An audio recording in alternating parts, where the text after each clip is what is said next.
Good afternoon, everybody. Welcome into another fantastic episode of the worst podcast out there, this Raven Slayers Hour.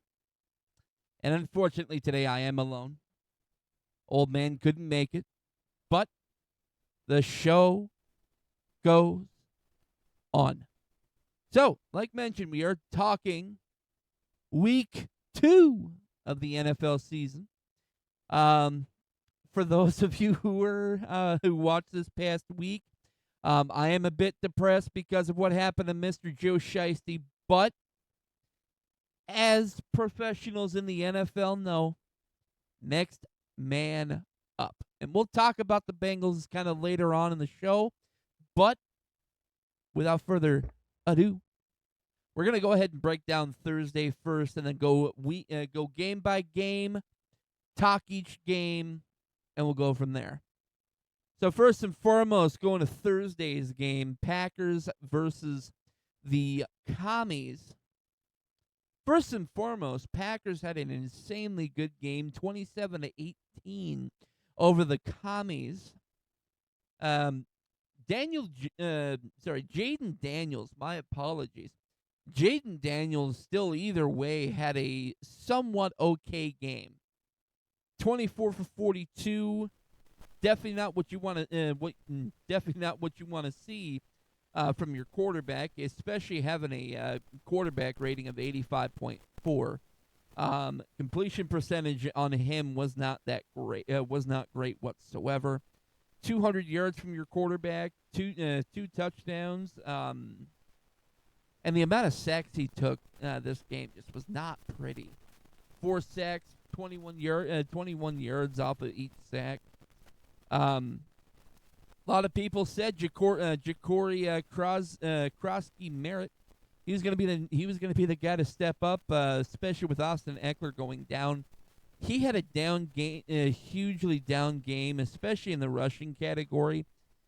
Each of the players, I mean Daniels, Eckler, and Krosky Merritt, each of them ran for the same amount of yards, 17 yards on the ground for each of those players. And that's one thing you got to do. You got to develop the run game.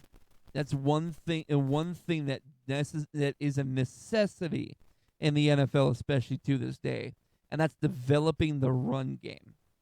If you can't develop your run game, you're pretty much done. Zach Ertz had a phenomenal game, 6 receptions, 64 yards with that touchdown.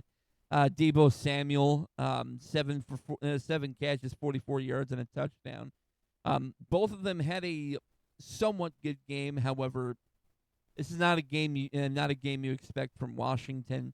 This is not a game that you expect from a team that you're predicting is going to win the division this year. So they have have to answer a lot of answers and answer a lot of questions from this game in general.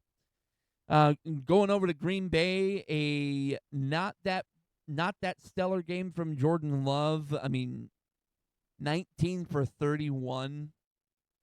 Now he did have 292 on those passes, 2 touchdowns. They kept him a little bit more clean. Only sacked twice throughout that game. One thing that they did a lot better than Washington on was running the football. Josh Jacobs 23 carries, 84 yards and a touchdown. He had a phenomenal game. That's one thing that even to this day in the NFL, that's what teams lack, and that's a run game. And Green Bay definitely is a team that does not lack a run game. So long as they can continue to have the dominance on the ground and the dominance throughout and develop the predominance through the air, Green Bay is going to be a great team overall. Tucker Kraft leading the way, 6 receptions, 124 yards as a tight end, having his lone touchdown. Romeo Doubs kind of came out of nowhere. 2 receptions, 32 yards. 3 receptions, 28 yards, 1 touchdown. Matthew Colden doing everything that he's supposed to as a Longhorn, getting targeted twice, not getting a single reception. So that was fun to see. Always fun to see. In general, always fun to see a Packers win, especially with my aunt being a Packers fan. Definitely was a lot of fun to see. So that'll transition us into the Sunday games. I'm going to start out here with LA versus Tennessee. Start out with kind of the game that you knew that Tennessee was not going to win. 33-19 blowout win for the Rams. I mean, there's some good that came out of this game, some bad that came out of the game for Tennessee, but definitely a lot more good than bad. With the Rams, a lot of good came out of it. I mean, first and foremost, Matthew Stafford couldn't connect on 10 of his plays, but still 22 for 33 on passing is insane to see from a quarterback his age. 298 yards through the air, 2 touchdowns to 1 interception. That interception's ugly, but I mean, hey, it'll happen. It happens every now and again. 1 sack, only for 8 yards. Keeping him clean definitely was crucial, and it is still crucial to this day for LA. Puka Nacua coming out of nowhere to help out in the running game. One rush for 45 yards and that single touchdown. Blake Corum as well, kind of helping out. 5 rushes, 44 yards, and his lone touchdown. Kyron Williams leading the way in the rushing category, though, with 17 carries for 66 yards. Old man Devontae Adams coming out of nowhere to help out in the receiving game as well. 6 receptions, 106 yards, and a touchdown. 106 yards. Isn't this guy in his 30s? But on a serious note, great game for him. I mean, he was targeted 13 times.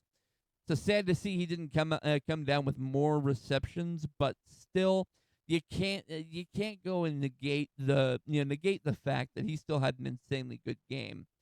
Puka Nacua as well, like mentioned, had a great game both on the ground as well as in the air.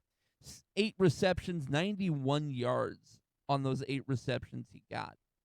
And only couldn't come down with 1 catch that he was targeted with. Now, Matthew Stafford fumbled the football, but luckily recovered that same fumble. So definitely great coming from him. Now flip over to Tennessee. They did not have that great of a game, as everybody is well aware of. Cam Ward, 19 for 33. This is your first round pick quarterback. This is your number 1 guy. 19 for 33, 175, and a touchdown. Now, his offensive line did not help whatsoever, allowing 5 sacks for 32 yards. Tony Pollard, the only real bright spot on this team, especially right now. 20 carries, 92 yards. Phenomenal from Tony Pollard, showing flashes of his great game from back when he was playing with Dallas. Calvin Ridley, I mean, your leading receiver that game by 1 yard, but still, you don't have a 100-yard receiver at this point. Terrible. Cam Ward, unfortunately, did have that fumble in the game, with that fumble being lost. Lone interception going to Cody Barton. But overall, I mean, the number one thing that Tennessee needs to do, especially to this day, they need to protect their number 1 overall player. They need to protect him. If they can protect him, he'll be able to get the ball down the field more. But, again, it's Tennessee. Not a whole lot I'm expecting from him this year. Transitions over to a in-conference game, Baltimore versus Cleveland. Yikes. Cleveland. 41-17 shellacking. So talk about Cleveland first, then we'll go on to Baltimore. Cleveland, Joe Flacco. He's a hack. Joe Flacco is horrible. I'm sorry to say it. He's past. Everybody knows he's past his prime. He was never a prime quarterback, and even to this day, he's proving it based upon his numbers. Joe Flacco is not that good anymore. 25 for 45. 20 of his passes were not completed. 199 yards. He did get a touchdown. I'll give him that. But one of his passes was complete to the defense. One interception throughout the game. Two sacks, 11 yards on those sacks. It got so bad to a point where they brought in Dylan Gabriel, their first round pick, Dylan Gabriel. Went a perfect 3 for 3. 3 for 3 on 19 yards, and he got his first career touchdown, guys. Dylan Gabriel got his first career touchdown before Shedeur Sanders. I'm pretty sure right now Deion Sanders is seething with rage. Almost certain of it. Kinshawn Judkins had himself a game, 10 carries, 61 yards. Jerome Ford proving it again that he is not the prime player he was last year. 6 for 31. The touchdowns going to Cedric Tillman and Dylan Sampson. Isaiah Bond, proving why. Besides the off-field issues, I will say that right now. Besides the off-field issues, Isaiah Bond proving why he was undrafted. Only 1 reception on 3 targets. Jerry Jeudy only pulled in half of his receptions as well. 8 targets, only bringing in 4 catches for 51 yards. And Joe Flacco, of course, the fumble and the fumble that was lost. Joe Flacco just had a horrible game overall. And honestly, if I'm Cleveland, I'm looking in another direction at quarterback. Dylan Gabriel had a great game, even though it was in a short situation. He still had a great game. So I would look at this point of the year, trying to get a little bit more momentum, put in Dylan Gabriel.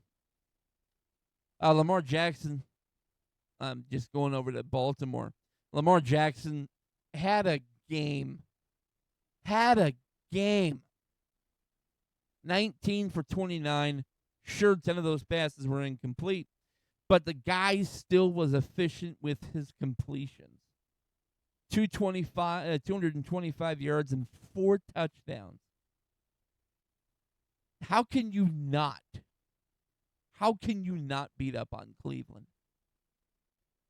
Derrick Henry, your leading rusher, 11 carries for 23 yards. DeAndre Hopkins proving that he is still a wonder. 2 receptions, 64 yards, and a touchdown. Devontae Walker coming out of nowhere. The 2 receptions he had for 26 yards, 2 touchdowns. So both of his receptions resulted in a touchdown. Tylan Wallace, 2 receptions, 25 yards, and a touchdown. Zay Flowers, 7 for 75 yards. He was your leading receiver this game. Derrick Henry with the fumble. Luckily, though, he didn't lose said fumble. Tylan Wallace came up, picked up the football. Roquan Smith with a fumble recovery. Nate Wiggins came up with that interception on Joe Flacco for a 61-yard return on that interception. Now, with what happened with Cincinnati, I'm going to address that right now. With what happened with Cincinnati, Baltimore's scary. Baltimore is scaring the hell out of me right now. Because they very well could come in and do to Jake Browning what Jacksonville did. So first and foremost, want to talk about Jacksonville, then we'll talk about Cincinnati.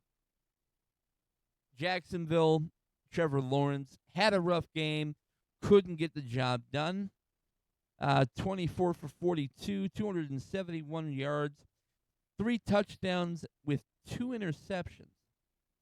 And that crucial sack at the end of the game, 10-yard loss, Trey Hendrickson. Bless. Travis Etienne tried to replicate the numbers from last week. Unfortunately, couldn't. 14 for 71.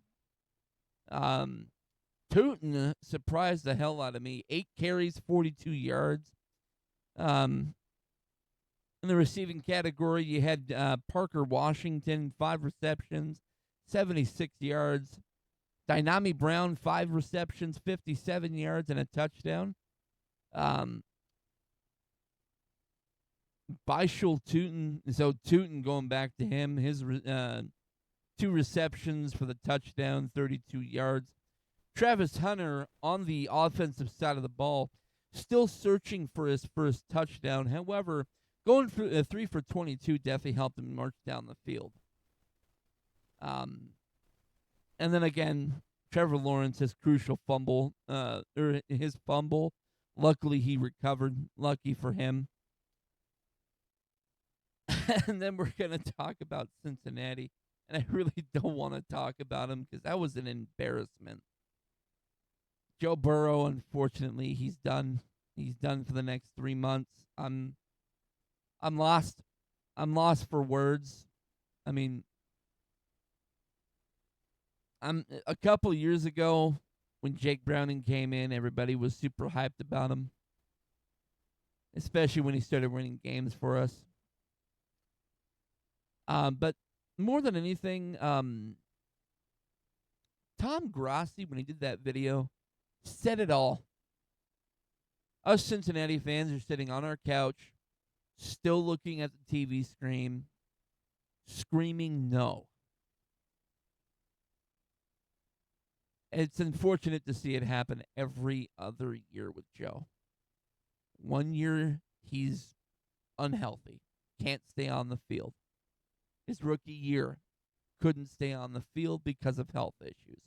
Ended the year with his knee injury. The following year leads us to a Super Bowl. Following year after that goes down with injury. The year after that performs very well. Nearly gets us into the playoffs. Following year after that goes down with an injury. It honestly feels like a repeat pattern in the NFL in his career right now. He has a terrible year ends it with an injury. Does really great the following year. Year after that, he goes down with another injury. Comes back the following year with an insane statistical year. Following year, he goes down with an injury. Great statistical year. It's unfortunately a huge pattern with Joe at this point. Sad to see. Still, before he went and wound up going down with his turf toe injury, still threw for a touchdown. Happy to see that. And then we saw Jake Browning enter the game. I was excited. I was sitting there. Number one, I was depressed hearing about Joe Burrow's injury. I mean, it's sad to see a player go down with an injury in general. Whether you're the quarterback, whether you're the linebacker, whether you're an integral part, or whether you're just another cog in the system. Sad to see someone go down with an injury. It's even more sad when you see the terrible game Jake Browning had. 21 for 32, 241 yards, 2 touchdowns with 3 interceptions. I saw each of those interceptions. They were either overthrows of the receivers or just misplaced balls. Jake Browning needs to do a lot more than just have an okay passable game. And even then, this was not a passable game. The quarterback that went down had a good game. 97 passer rating. Jake Browning, less than 70. If that's who I'm banking on as a quarterback, as a guy who's going to lead my team to the playoffs, I'm not happy. I'm not. I'm depressed. I'm just. I I don't want to see how the rest of the year goes. Honestly, I'm pretty sure I'm not the only Cincinnati player, the only Cincinnati fan who is saying this right now. This is depressing. Seeing it happen to my quarterback every other year. Every other year is depressing. Chase Brown, though, had a decent game. 16 carries, 47 yards. And when I say decent, I say decent. Didn't have a great game. He had an okay game. Yeah. Jake Browning, though, I'll give him some. His one rush for 1 yard went for a touchdown. So technically, through game on his running ability and through his passing abilities, he got 3 touchdowns in the game to 3 interceptions. That's not going to win us games, folks. Jamar Chase had a 10 times better game than last week. 14 receptions, 165, and a touchdown. Fantasy owners who took him number 1 overall are sitting there right now saying, "See, look at that. Look at that." Well, yesterday we're sitting there saying, "Look at that. It's the reason why we wound up winning the game, why we wound up taking him number 1 overall." Congratulations to those fantasy owners. I hope you enjoyed it this week, because I'm sorry. I'm sorry. I'm not happy. I'm just really depressed right now with everything that happened as of yesterday. T. Higgins, 3 receptions, 56 yards, and a touchdown. I have him on my team. I'm beyond ecstatic with what he did. But again, Joe Burrow's my starting quarterback on my fantasy team. So I'm not happy. So let's bring some joy back to this part of the video. Transitioning over the Bills and the Jets. The Bills still own the Jets. It's that simple to say. Josh Allen, 14 for 25, 148 yards. Sacked once, and that sack, of course, resulted in him breaking his freaking nose and then coming back into the freaking game. Mitch Trubisky proving why he's a backup. One for 2 on 32 yards. I mean, yeah, cool. Whoopee. All their scoring came from on the ground. James Cook, 21 carries for 132 freaking yards and 2 touchdowns. Holy hell. Holy hell. I'd be ecstatic. I'm happy the Bills wound up winning this game. It was bound to happen. Woohoo. I mean, Josh Allen as well got it done on the ground. 6 carries, 59 yards. Not a whole lot more to really say about the Bills. James Cook did have his crucial fumble. And then, of course, the 2 recoveries from Spencer Brown and AJ Esperanza. Or Epinesa. I believe that's how it's pronounced. I don't know.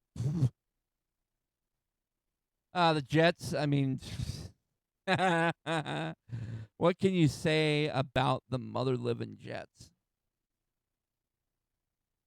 Tyrod Taylor comes in the game, 7 for 11, 56 yards and a touchdown, sacked twice for 10 yards and losses.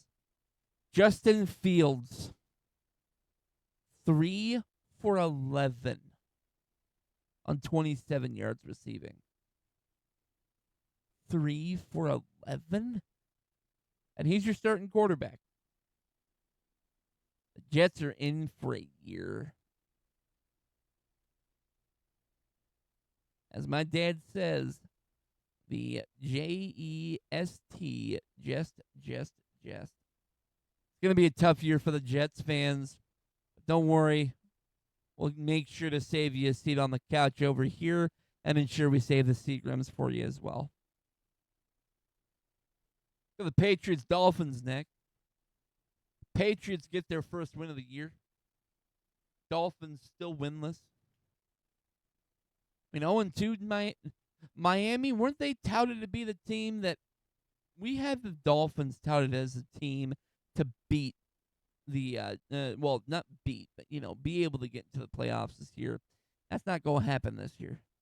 You got an upset Tyreek Hill now. 0-2 to start the year. 33-27 your final score. 19 for 23, 230 and 2 touchdowns for Drake May.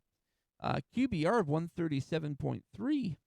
If I'm a Patriots fan, I'm super excited. I'm thinking about going back to the days of Tom Brady. He had a great game. Ramondre Stevenson, 11 for 54. As well, helped out in the receiving category. 5 receptions, 88 yards. Of course, you had the Garrett Bradbury fumble. Drake and May, out of everybody, recovered that fumble. Wow. He had the interception from Marte Mapu. Tua. What the hell? 26 for 32, 315 yards. 2 touchdowns, 1 interception. 5 sacks for 18 yards and losses. Now, like I mentioned prior, one thing, and one thing only, helps a team win games, and that's the ground game. They couldn't do anything on the ground. A-Chain, 11 carries, 30 yards. Malik Washington, 3 carries, 23 yards. And the guy I cut last week, Ollie Gordon II, 1 carry for 8 yards.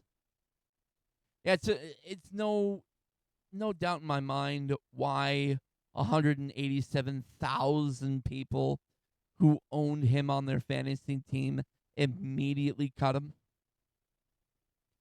Tyreek Hill still having a phenomenal year for the Dolphins. They just can't put it together to win games. 6 receptions, 109 yards. Devon A-Chain, however, where he lacked in the rushing game, he really made up for it in the receiving game. 8 receptions, 92 yards, and a touchdown. Jalen Waddle, 5 for 68, 1 touchdown. Just at this point, if I'm Miami and I'm wanting to kind of turn around my team, keep Tyreek Hill at all costs. And if I'm Tyreek Hill, I'm immediately asking for a trade. Because I would not want to be a part of this team knowing that they can't win games. Tyreek did so much that game, but they still couldn't win a game for him. Transitions to the Niners and the Saints. A game, again, I knew that the Niners would win, especially with a backup at quarterback. Mac Jones, 26 for 39, 279 receiving yards, and 3 touchdowns from Mac Jones. Sacked 3 times for 12 yards. It was an insanely good game for Mac Jones. A lot of people say it. Shanahan's the quarterback whisperer. Yeah, I definitely agree with that sentiment there. Christian McCaffrey, 13 carries, 55 yards. Not a great game on the ground for them, but their game through the air was just insane. Let's see here. Juwan Jennings, 5 receptions, 89 yards, and a touchdown. C-Mac, where he lacked in the rushing category, made up for it in the receiving category. Over 100 yards and all-purpose yards. 6 receptions, 52 yards, and a touchdown. He had a great game overall. Mac Jones, the one thing that I really do, have a knock on him for is his fumbles. Fumbled twice this game. Lost one of the fumbles, but did recover one of the fumbles. So, overall, a rough game for Mac Jones, but still, 3 touchdowns. 3 touchdowns. Over on the Saints, Spencer Rattler gets his first 3 career touchdowns. 25 for 34, 207 yards, 3 touchdowns. 3 of them. Threw as many touchdowns as he got sacked. Alvin Kamara proving that that even though he's older, the wheels on that bus keep a churning. 21 carries, 99 yards. Couldn't find the end zone, but still had over 100 all-purpose yards with the 6 receptions for 21 yards. Chris Olave, 6 receptions, 54 yards, carrying the team. Rashid Shaheed, he had a phenomenal game. 4 receptions, 52 yards, and a touchdown. Juwan Johnson, 5 receptions, 49 yards, and a touchdown. And Devon Villay, coming out of nowhere, 1 reception for 3 yards and a touchdown. Came out of nowhere. Now again, like I mentioned, I'll go back, talk about the fumbles. They fumbled twice. Alvin Kamara fumbled, lost said fumble. Spencer Rattler fumbled. Luckily got picked up by Cesar Ruiz.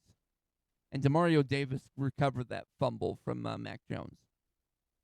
So overall, it was an okay game for the Niners. An even better game for the Saints. Because far too many people were saying the Saints were not going to win this game. And the Saints could have won it. They could have. Transitioning now over to the Giants and Cowboys. What?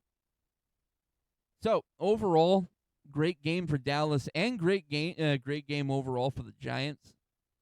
30 for 41, 450 yards, 3 touchdowns, and an interception for Russ. Three sacks taken for 28 yards and loss. Russ hadn't had a good game, but that interception near the end of the game was just horrible.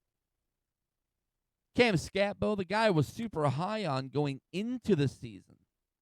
11 carries, 45 yards, and he got his first career touchdown. As an ASU fan, I am so beyond proud of Scatbo. So beyond proud.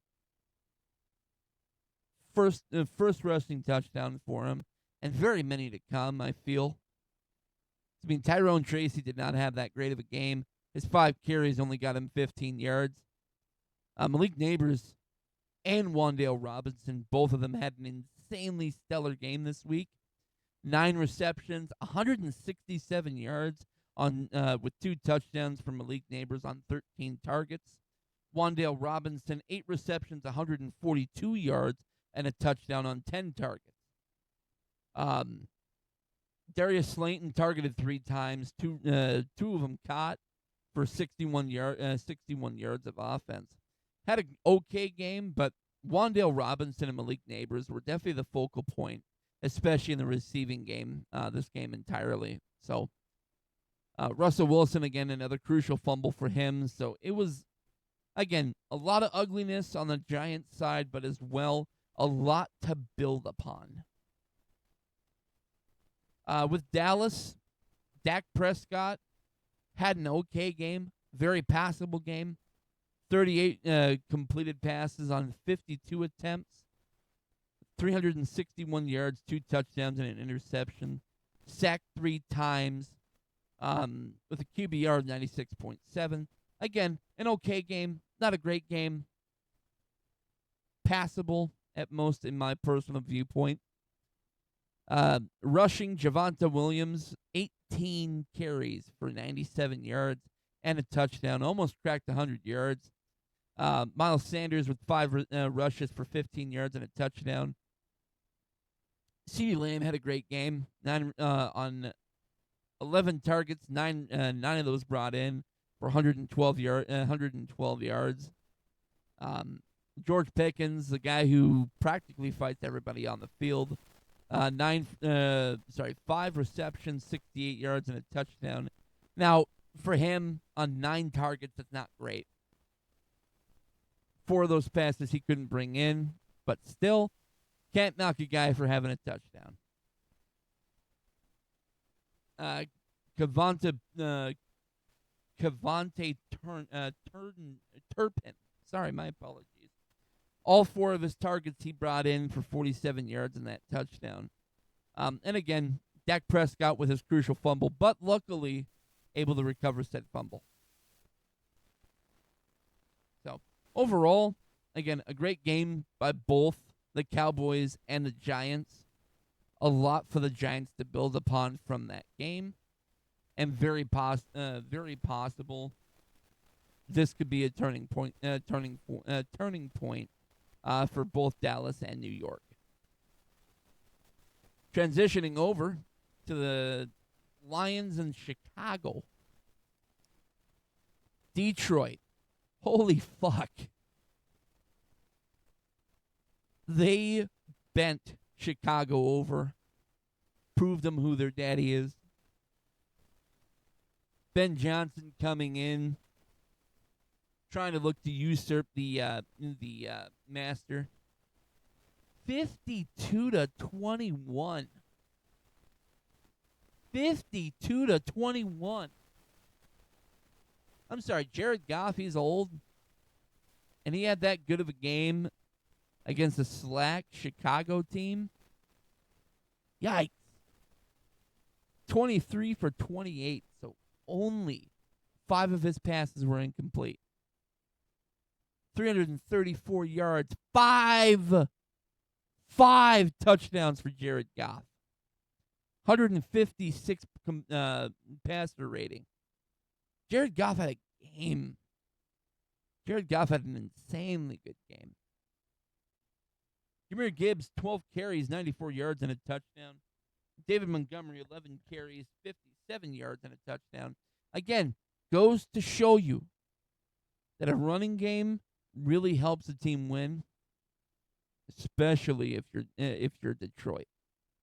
Amon-Ra St. Brown, 9 receptions, 115 yards on 11 targets, 3 touchdowns. He really proved the naysayers last week wrong. Jameson Williams, 2 receptions on 4 targets, 108 yards, and a touchdown. Sam Laporta having a horrible year having a horrible year so far on 3 receptions, 26 yards, but still, there's so many weapons on this offense. There's bound to be some guy who's not going to really be able to help him out, but still, great game for Detroit overall. And, just Chicago. 19 for 30 from your star quarterback. 2 touchdowns, 1 interception. Allowed him to get sacked 4 times. Got so bad you brought in Tyson Bagent. 2 for 3, 27 yards. No touchdowns.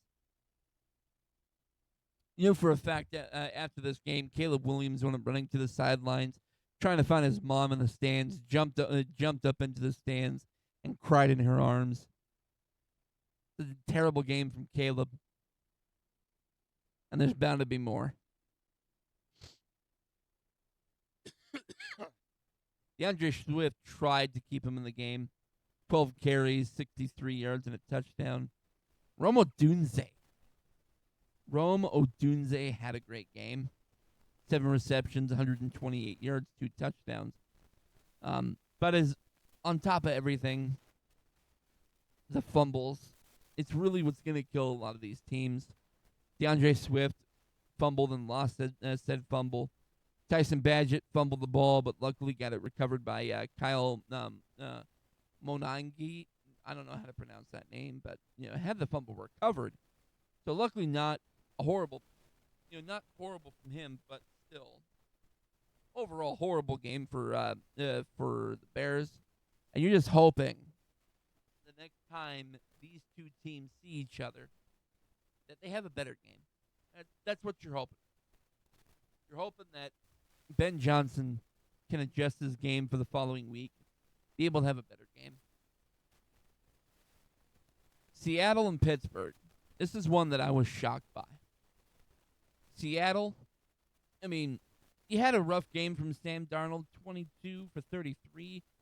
2 touchdowns, 2 interceptions. So rough game overall for him. Sacked twice. Kenneth Walker the third definitely kept him in the game and ultimately helped him win that. 13 for 105 and a touchdown. Great game from him. He's bound to have even better games as the year goes on. Jackson Smith and Jigba definitely proving why he's a number 1 receiver there. On 10 targets, brought in the ball 8 times for 103 yards. Cooper Kupp on 9 targets, 7 receptions, 90 yards in receiving yards. Torrey Horton and A.J. Barner ensuring that they got the team into the end zone, each of them with a touchdown. And as well, going back and talking about just defensively and being able to turn that ball over. Kobe Bryant,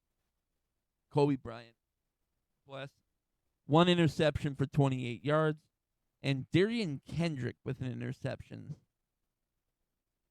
Aaron Rodgers, again, he was probably on his pack. So bad that Mason Rudolph had to come in. Rudolph with his with his nose so bright. 18 for 33 for Aaron Rodgers, 203 yards, a touchdown, and 2 interceptions.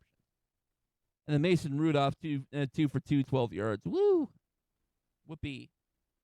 They couldn't really do anything on the ground. Jaylen Warren only 14 for 48. Just overall was not a great game for him. DK Metcalf getting the lone touchdown, 3 for 20 with a touchdown. Jaylen Warren, what he lacked in the rushing game, he definitely made up for in the receiving game. 4 receptions, 86 yards. So overall, great game for him. But overall, as a team, it was just not a good game. It was not a good game for Pittsburgh at all. And it just proves that they don't have any momentum going into the year. They had a great game last week, but they let the Jets score far too much. It just proves that they weren't ready. I mean, really, Pittsburgh's not ready to try and take the crown this year. Maybe next year when Aaron Rodgers is gone. Going to the Colts and the Broncos. Would really wish my dad was here. Two horses going up against each other. Bo Nix had a better game than last week. I'll give him that. 22 for 30, 206 receiving yards, 3 touchdowns, and his interception. Kept him clean all game, but still, I mean, the interception was ugly. 14 carries, 76 yards for J.K. Dobbins. Still proving that that's why he's the number 1 there. Troy Franklin having a great game himself on 9 targets, 8 receptions, 89 yards, and a touchdown. Marvin Mims Jr. On each of his targets brought in both passes, 24 yards and a touchdown. Adam Trotman, again, similar situation. Targeted 3 times, brought in all 3 receptions for 10 yards and 1 touchdown. The thing with Denver, one thing that they couldn't do is help with getting turnovers. They couldn't pick off Daniel Jones. They couldn't get fumbles. Daniel Jones, however, had a rougher game than last week. 23 for 34, 316 yards, 1 touchdown. Sacked once. QBR of 107. Jonathan Taylor. What the hell? Came out of nowhere, my guy. JT. 25 carries, 165 yards. Wow. Tyler Warren really proving why you trust the tight ends in Indianapolis. 4 receptions, 79 yards. Jonathan Taylor not only had a great game on the ground, but as well through the air. 2 receptions, 50 yards, and a touchdown. So each of his receptions wound up being caught. Well, each of the targets wound up being caught. Cam Bynum with the interception at the very end. Had that interception on Bo Nix. So overall, great game for both the Colts and the Broncos. However, the Broncos they couldn't get the job done. I think. Hold on, let me see if he texted me at all. No, he did not. Okay, my apologies. I thought he would have had a little bit of information about his Broncos. My apologies. Let's see. Go Cardinals, Panthers, and then we'll finish off the other two games after that. Obviously, because we're kind of going in order here. No, he is not on. Okay. So, Carolina and Arizona, 22-27. Arizona didn't have a great overall game, but still got the job done. Bryce Young, 33 for 55, 328 yards, 3 touchdowns, 1 interception, proving what he can do. Proving he can keep his team in the game, but just can't get it, can't execute to win the game. He couldn't do anything on the ground. I mean, Chuba Hubbard, 10 for 38. He's the only one who had double-digit rushing yards, so it's really sad to see.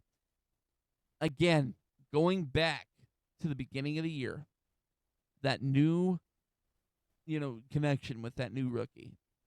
Ted McMillan, 10 targets, 6 receptions for 100 yards. Couldn't find the end zone, but still an insanely good game for him. Proving why he was picked in the first round for Carolina. Jatavion Sanders had a great game. 7 receptions on 9 targets, 54 yards. Chuba Hubbard, what he lacked on the ground, he did make up for in receiving, 5 for 39 and a touchdown. Overall, a great game, in my personal view, for the Panthers, especially with what they did last week. Great game for Carolina, great bounce-back game. This could have a lot of momentum for him going into the next game and the rest of the year. This could be a new Carolina team we see this year. Arizona, they're 2-0. Win's a win. A win is a win is a win. It was an ugly game for Kyler. 17 for 25. 1 touchdown, 1 interception, 220 yards overall. 1 sack, 9-yard loss. QBR of 92.1. James Conner, great game on the ground for him. 11 yards, 34 yards, and a touchdown. Kyler Murray, his short little legs, 7 carries, 32 yards. Overall, as far as receiving goes, Trey McBride proving why he's a highly touted receiver. Highly touted tight end, 6 receptions, 78 yards. And then the Zaven Collins fumble recovery definitely helped out Arizona with ensuring that this game was won. But overall, defensively, it was a great game for Arizona. Baron Browning coming down with an interception. One interception, 4-yard return. So overall, for both Arizona and for Carolina, a great game for each team.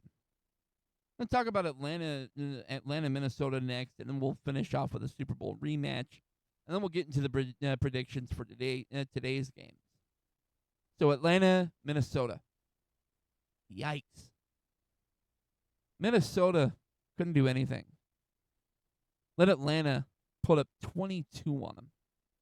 22-6. 13 for 21 from Michael Penix, 135 yards. So really, no real positive outlook on the on the passing aspect. 3 sacks for 27 yards. Bijan Robinson had a phenomenal game. 22 carries, 143 yards. Tyler Algier, 16 for 76. 1 touchdown from him. So overall, rushing was the main focal point, especially for Atlanta. broke down the Vikings defense. The one thing as well that is going to plague J.J. McCarthy is the interceptions. 2 interceptions thrown in this game. Of course, can't harp on the fact that there were a lot of field goals in general for Atlanta. Parker Romo 5 for 5 on field goals, 1 for 1 on the extra point. But JJ, what happened? 11 for 21, 158 yards, no touchdowns, 2 interceptions. Minnesota, this is a guy you're willing to go and depart. The guy you're willing to bank your future on and depart from Sam Darnold. Yeah. It's gonna be a fun year for Minnesota, especially if J.J. McCarthy proves not to be the answer there. Jordan Mason, I mean, you really rushing overall for Minnesota was not great. They couldn't get anything done on the ground. Jay Jettas had a great game as well. I mean, 3 receptions, 81 yards. But another crucial fact another crucial fact as well from the offensive side of the ball. One thing that really hurt him was the J.J. McCarthy fumbles. 3 fumbles. Recovered 2 of them, but lost 1. Miles Price fumbled as well. Lost that fumble. Theo Jackson got himself a fumble recovery. But you can't really go and say that Minnesota had a great game if they really didn't score. In Minnesota overall, I mean, the 6 points that they got came primarily from their kick. Well, really only from their kicker. 2 for 2. Only 2 times that they were able to go and get into field goal range. So overall, there's a lot of questions for Minnesota that they have to answer next week. I'm going to finish off here again with the recap from last week, with the Super Bowl rematch, Philly and Kansas City. Philly, like always, Philly winds up winning the game, wins the Super Bowl rematch. Jalen Hurts, 15 for 22, 101 yards, no touchdowns, no interceptions either. 2 sacks given up in this game. Wasn't a great game for Jalen. Could have had a better game. But overall, I mean, you really can't knock him for winning the game. Saquon Barkley, 22 carries, 88 yards, 1 touchdown. Still proving that he can still get it done on the ground. Again, I mean, the fumbles really in general is what's gonna hurt each of these teams. Jalen Hurts fumbled, luckily picked up by Calcaterra. And then, of course, your interception from Andrew Mukuba for a 41-yard return, which was, wow, insane.